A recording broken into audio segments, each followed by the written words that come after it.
Smartphone Republic, and today we'll be reviewing the HTC One M8.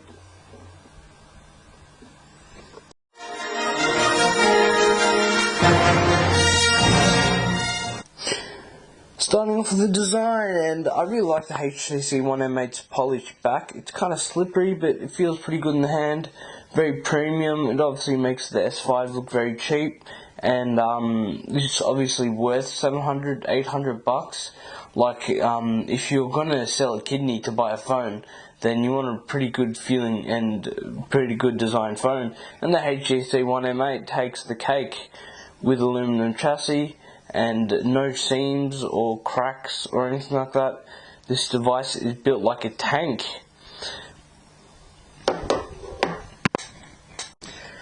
As well as being built like a tank, this thing packs the latest specs as well, with a Snapdragon 801 CPU clocked in at 2.2 GHz, 2 GB of RAM, a 4 megapixel ultra pixel camera, we'll get to that later, and a 1080p 5-inch display.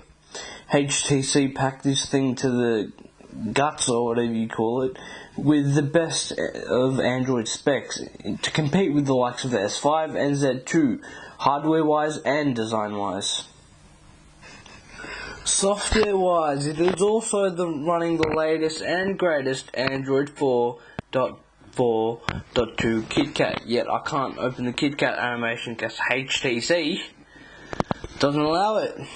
So I'm just going to have to show you the UI in person. Again, HTC make the UI look premium and give this dark sense and tone. However, personally, I don't like it. It's too contrasty for me. The font doesn't stick out and it just looks plain compared to TouchWiz or even Sony's Timescape UI for that matter. Or even LG's, dare I say it. At least Apple make their software colourful. I mean, yeah, I'm not a kid and I don't need bright, beautiful colours, but come on HTC, we're not all emo. Besides the software being plain and ugly, in my opinion, it is blazing fast. This is without power saving mode on, and with the animations turned to half and the high performance mode on, so the battery will drain immediately quickly if you turn all those modes on.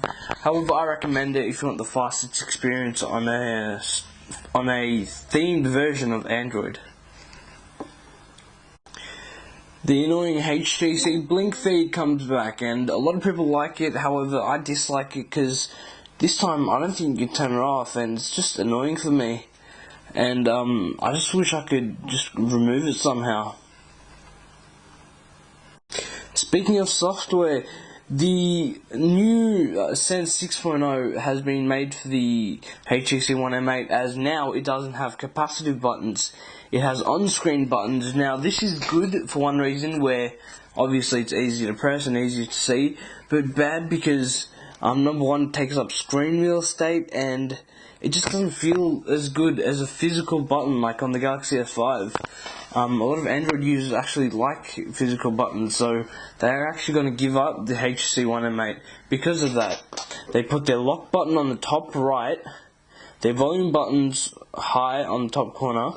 I mean, look how tall you made the bloody phone. At least put the lock button on the side and the volume button's a bit lower or some shit. Like, alright, watch this. Yeah, you can unlock it double tapping it, wow. But with a case, or sometimes it's not working, just like the LG G2. I don't think they have that knock-on technology perfected yet. So, HTC, get your shit together. Still on audio quality, I want to speak about the headphone quality as well off the phone. Now, the audio quality on the One M8 speakers is great. However, a few people mention how good the internal audio drivers are. With headphones, this is the loudest phone, as you would say, that I've ever used. I even researched online that this has 1.2 volts of output of the sound, compared to the iPhone's 1 volt, which the iPhone 5S used to be the king. So music through headphones, especially through really good ones, ATH and 50s, sound amazing, amazingly loud, amazingly crisp, with Beats audio on or off if you wish, but This phone, bottom line, has the best audio through the speakers and headphones. Now onto the display. HTC released the One M7 with a 1080p display at 4.7 inches, which gave it a 470 ppi. Now that was the highest ppi until obviously Quad HD came out, but the M8 is actually a downgrade in terms of ppi. But in terms of display quality, it's still the really crisp 441 Super LCD 3 panel we saw from the M7, just a bit upsized. It's not Super LCD 4, which I don't know if it's even coming out, but bottom line is this display is gorgeous. It gets super bright, great viewing angles, colors are very accurate, but saturated, and really deep blacks, especially for an LCD. Movies, games, whatever, it's going to look amazing on this device.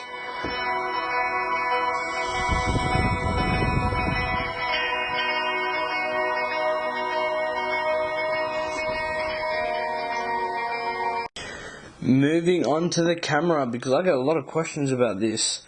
HTC, I wouldn't call them underestimated. What they have incorporated in their latest two flagships is the ultra pixel technology. This just means that the pixel is bigger to allow more light in, which means better low light shots. And the M7 was actually a pretty disappointment for a lot of people, because the 4 megapixels, yeah, they look great in low light and they were okay until you start to zoom in. You can see a lot of detail missing and very noisy and overexposed shots, and it just generally wasn't a really good camera for photos, especially when you're comparing it with the 14 megapixel shooters. Anyways, HTC wanted to be the hipsters of the group and not being mainstream, so they did it again with the 4 megapixel ultra pixel camera, however adding a dual lens for this refocus technology which all companies are incorporating. S5 did it with its refocus, the G3 is doing it with this laser technology, and the Z2 is doing it as well, again with software. So hardware or software, HTC have improved their camera game, and it's still 4 megapixels, but it's a better 4 megapixel camera. It doesn't overexpose as much, and you get a bit more detail because of more software optimizations. And there are a lot of good like modes, like dual capture and Pano 360, what the stock Google camera ROMs could do, and Zoe and selfie and all the other traditional camera features on a HTC device. 1080p video test. What is a camera for pixels as well? 1080p to mainstream, 4K to mainstream. HTC. Now onto battery life, the weakness of most high-end smartphones. Does the HTC One M8 keep up with the rest of the competition? Yes, it does. Is it the best in the competition? Of course not. 2600 milliamps, yes, of course it's bigger than the other one by so%, but it's not big enough to last a normal user with 80% brightness, like 6 hours or 4 hours of screen on time, constantly using it for calls or socializing. Okay, it's a bit better than the S5, but definitely not better than the Z2s or the G3 for that matter. The HTC One M8's battery life could vary from 8 hours a day to 12 hours to a full day usage, depending on how you use it. But me, I'd say I'm an average user because I don't use my phone much, believe it or not, and I still couldn't go through an entire day with the M8. It's a really good looking device, but you can't talk the talk even though it can walk the walk. Oh wait, I meant can't walk the walk even though it can talk the talk. Even though HTC made a really pretty device, it also made really good cases. Got this grey plastic one, see-through. pretty flexible to protect the phone.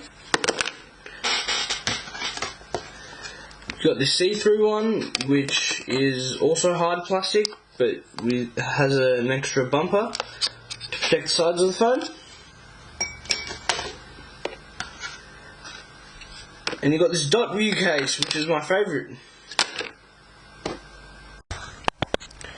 Here's the phone with this see-through case. Pretty protected there. Here's the phone with the grey mesh case. Looking all fresh and classy and shit. Still protect the phone. And here's the HTC dot view case. Double tap it and you get the time and weather. This for $50. I know what you're thinking, what a waste of money, but come on. HTC want to be more like Apple and overcharge you for a lot of their products. My overall verdict for the device: good screen, great mediocre battery life, great speakers and audio quality from the earphones. But would I buy it? Drumroll please.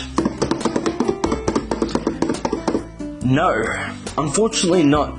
Simply because at its price point, HTC Sense is too bloated. Maybe the Google Play edition, but you know how Americans are, always want to keep things for themselves. So Google won't be selling the Google Play edition to Australia. So we're stuck with Sense unless we want to put signage on it or we get used to Sense. But the reason we are Android fans is because we don't like a certain thing or a certain feature of Android and we change it. And in Sense, I just feel like they're moving towards iOS, but in an Android way, which can be seen as good and bad, but I don't like it. I'm an Android fan, and Sense is too different to stock Android, and I just feel like HTC are trying too hard. They need to chill with their camera. Make it 13 megapixels, put a Sony sensor in there, not your stupid ultra pixel camera, and at least make the phone, like, take the bezels away. Like, alright, you went with on-screen home and back and menu buttons, then take that ugly HTC logo away off the bottom. We don't care if you want to display your brand name. We want a phone, and we want to look at the phone only, not at a HTC black border to be immersed. Alright, that's enough for me today. That's Smartphone Republic, signing out. Like, comment, and subscribe for more.